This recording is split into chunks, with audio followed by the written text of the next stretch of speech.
tentang tim mindset. Yang dulu kita adalah di sini, ya, hierarki.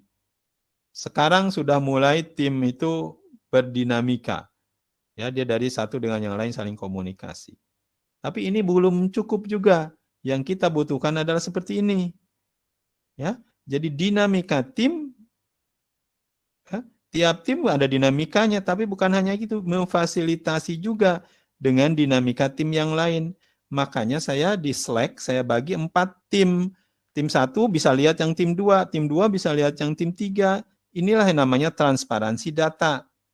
Ya, pastikan Anda belajar dari yang lain. Trello-nya juga ada 4-4-nya di situ. Saya berharap tim 4 bisa ngambil ide dari tim 1, tim 1 bisa koordinasi dengan 2 dan 3, dan lain-lain. Karena semua datanya terlihat di situ dan bisa saling sharing, saling sinergi, saling memberi. Ya. Inilah yang diharapkan. How things work adalah desentralisasi data, desentralisasi responsibility, dan lain-lain istilahnya. Ya. Jadi kita harapkan adalah ini yang paling bawah, network team of teams. Jadi ada 4 tim, sebenarnya satu tim yang sinergi besar. Tim Sustainable Project Management terdiri dari 4 tim yang keempat-empatnya saling bersinergi. Jadi saya harap orang lele membantu pesawat, orang pesawat membantu kopi. Ya. Itu harus ada. Terbuktinya di mana? Nanti kelihatan di Slack, kelihatan di Trello. Terjadi atau tidak. Kalau belum terjadi berarti mindset-nya belum pas.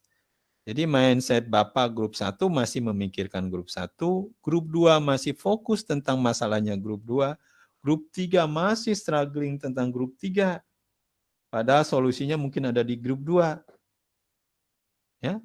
Hal yang sama selalu saya bicara tentang tesis. Nah, di sini coba saya tanya. Bapak, Ibu mengerjakan tesis sama berapa orang yang lain?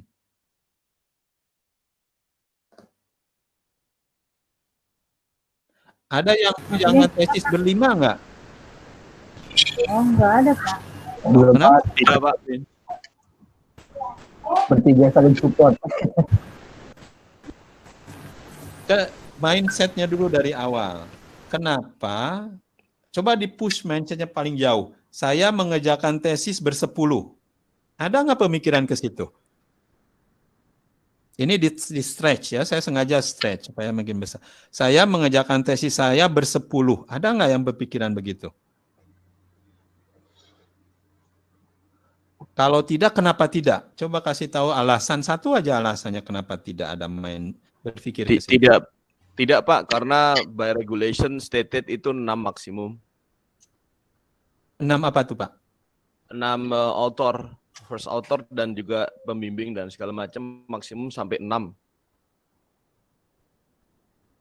Kita ngomongin pembuatan tesis 1 ya, Pak ya? One tesis ya, Pak ya? Ya, tesis. Bapak kan sedang bikin tesis S2 nih. Iya. Yang mengelola siapa? Saya yang mengelola. Pak. Dan advisernya Bu Tanika. Nah, kalau tadi dibicarakan untuk 10 orang karena nggak bisa sampai yang punya 10 orang, maksimum hanya 6. Ide berarti kan Bapak ngambil 2 orang, jadi berapa orang tuh, Pak? Ya tuh, siapa lagi? Teman Bapak yang 7 orang Bapak masukkan nggak? Putus-putus, Pak. Oh, ya.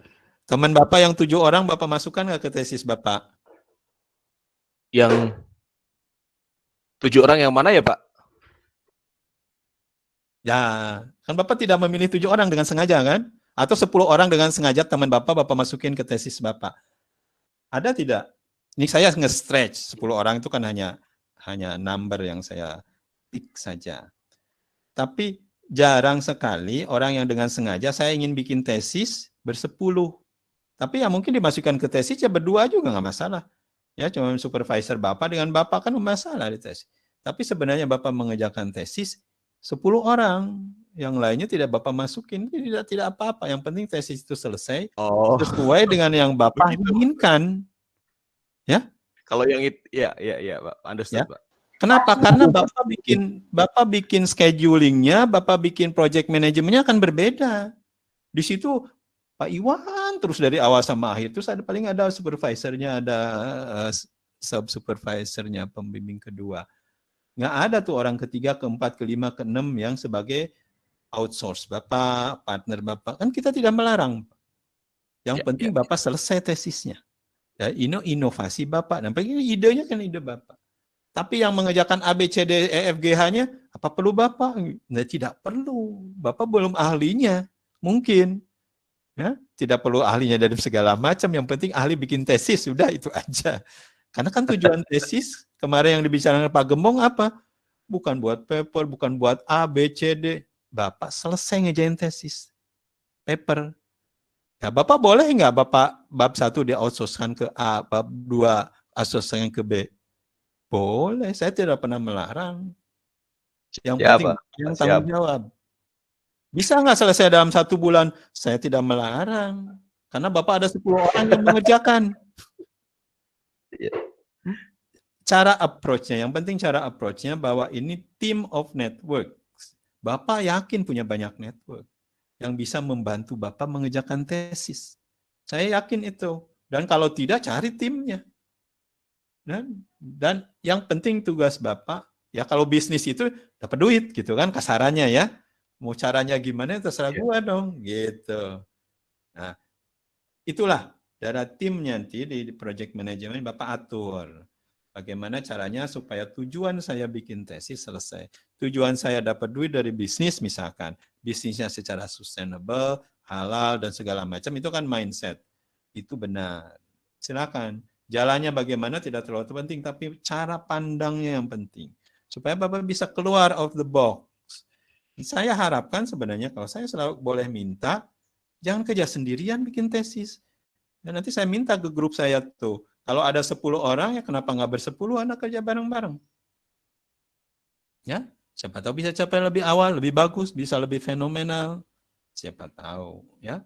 Tapi cara pandangnya harus ke situ. Jadi share consciousness, tiap tim bekerja dengan tim lain, saling sharing. Sama dengan Bapak ini, mau cari ide nih, kasih tahu tuh grup B, grup 2 oleh grup 1. Ini bagus. Nah, ya. Empowering other group. Nah, kita udah bicara tentang kreativitas, ya. Nah, seperti tadi, jangan sampai hanya mengikuti prosedur.